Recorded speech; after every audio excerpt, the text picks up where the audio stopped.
You're listening to More Than Steps, the podcast where we geek out on how belly dance works, one coffee run at a time. I'm your hostess, Nadira Jamal. In 1996, when I was in high school, I set myself some New Year's resolutions. I decided that I was going to exercise every morning. Maybe I would do Cindy Crawford's workout, or Buns of Steel, or my mom's Jane Fonda VHS tapes. Then I would shower and shave and wash my hair every day. Then I would style my hair. And I don't mean just giving it a good brush out and dry.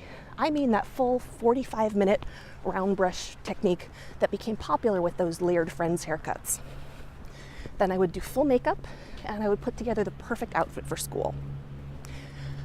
And you know what? I didn't even do that once. The new year feels like a fresh start, and so it's a very natural time to decide that we're going to do better. And yet, even though most people make New Year's resolutions, almost nobody actually keeps them. Maybe you stick with it for a few weeks, more likely just a few days, or maybe like me in 1996, you don't even do it once. So why do our resolutions tend to fail? Well, I think the biggest thing is that we tend to choose them out of fear, not of love. So we end up resolving to take care of our shoulds, not our actual wants. In my case, I didn't actually want to have perfectly done hair, an amazing outfit, and fabulous makeup every day.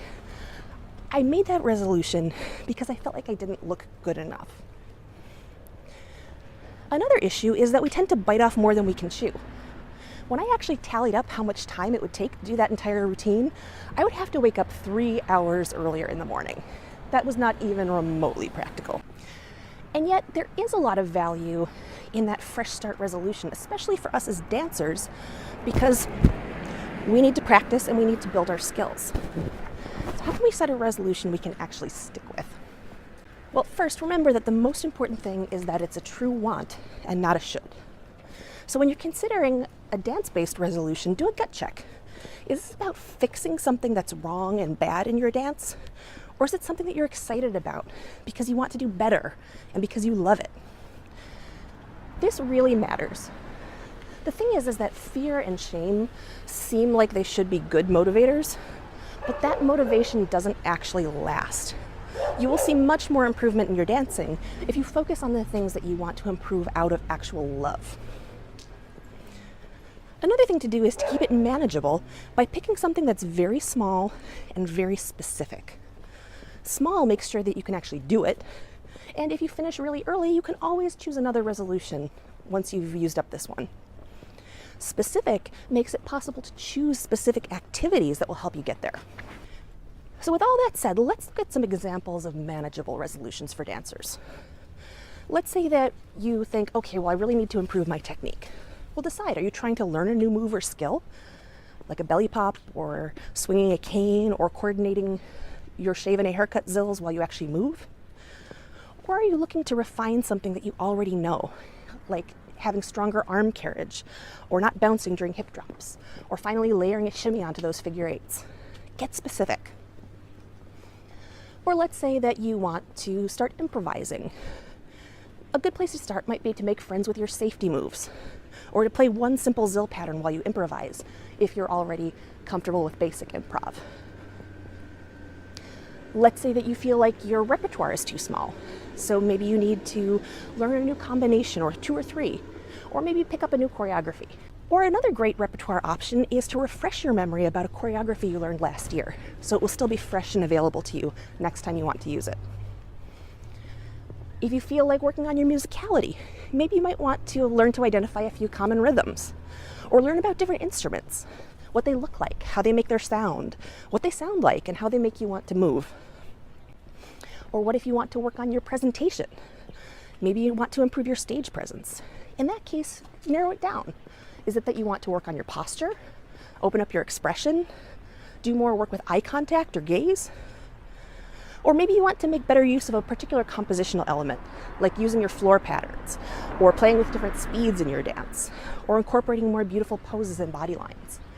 Any one of those things is a nicely focused, manageable task. Another area that you might want to improve is culture. Having more cultural knowledge makes us better dancers, as well as more respectful participants in the dance culture. A great option here is just to read.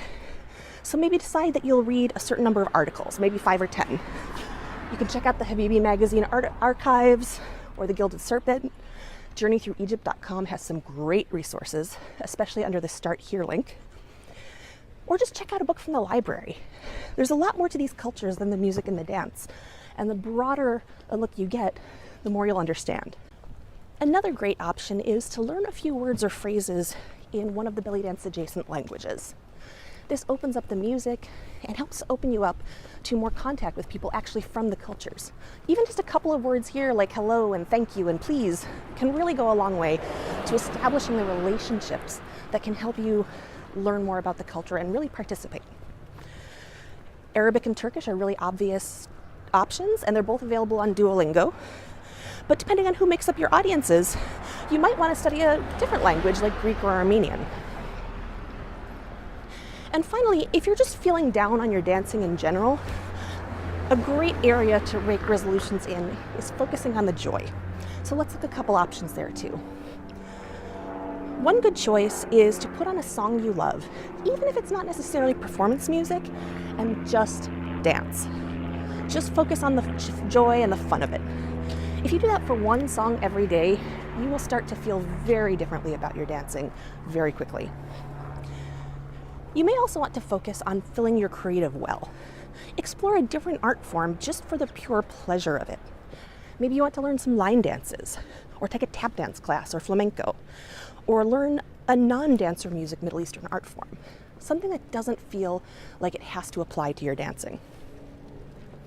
And another great option is to resolve to use only music that you really love. So maybe you choose to use only music you love for your next show, or your next 5 shows. And finally, a great thing to ask yourself is, what can you let go of? Is there anything that you've had yourself on the hook for that is really unnecessary? For example, my dancing got a lot better, and I got a lot happier when I decided that I did not need to master every style of belly dance. I could focus on the styles that were appropriate for the venues I was dancing in, and learn other things as, continuing education and background information. But I didn't have to be all things to all people. So that's a pretty long list, but I wanted to give you a lot of examples so that you can see how finely you can slice down your resolutions to keep them small and manageable. And if that list seems overwhelming, remember, you shouldn't try to do all of them or even many of them. Just pick 1 or maybe 2 to focus on for now. And you might be getting to the end of this and saying, well, I don't think resolutions are for me. And if that's the case, you are not alone. I've actually stopped doing resolutions because they are kryptonite for my perfectionist tendencies. As you saw in my 1996 example, they're just not a great choice.